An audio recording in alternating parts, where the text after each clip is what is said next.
मनसेचे माजी नेते प्रकाश महाजन यांनी आज ठाणे येथे शिवसेनेत प्रवेश केला। शिवसेनेचे मुख्य नेते आणि उपमुख्यमंत्री एकनाथ शिंदे यांच्या उपस्थितीत हा पक्ष प्रवेश झाला। शिवसेनेत आजही एका कार्यकर्त्याप्रमाणेच आपण काम करत आहोत, त्यामुळे महाजन यांच्यासारखा कार्यकर्ता असलेल्या नेत्याच्या प्रवेशामुळे आनंद झाल्याचं शिंदे यांनी यावेळी सांगितलं। विकासाचा अजेंडा घेऊन प्रशासनाच्या माध्यमातून सर्वसामान्यांच्या जीवनात बदल घडवणं हे आमचं ध्येय आहे, असं त्यांनी सांगितलं।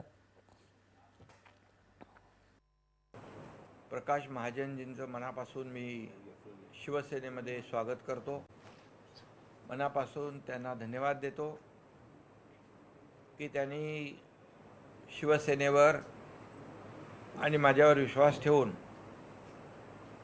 शिवसेनेमध्ये काम करण्याची इच्छा व्यक्त केली आणि आज त्यांचा अधिकृतपणे शिवसेनेमध्ये जाहीर प्रवेश झालेला आहे। मी त्यांना जवळून पाहिलेलं आहे, जवळून त्यांची कार्यपद्धती पाहिलेली आहे।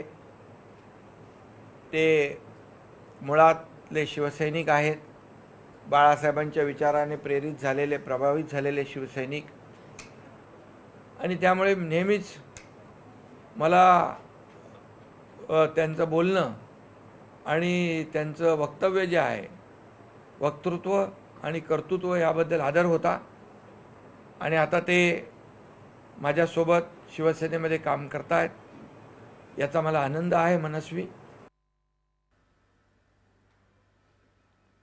प्रकाश महाजन यांनी उपमुख्यमंत्र्यांप्रती कृतज्ञता व्यक्त केली।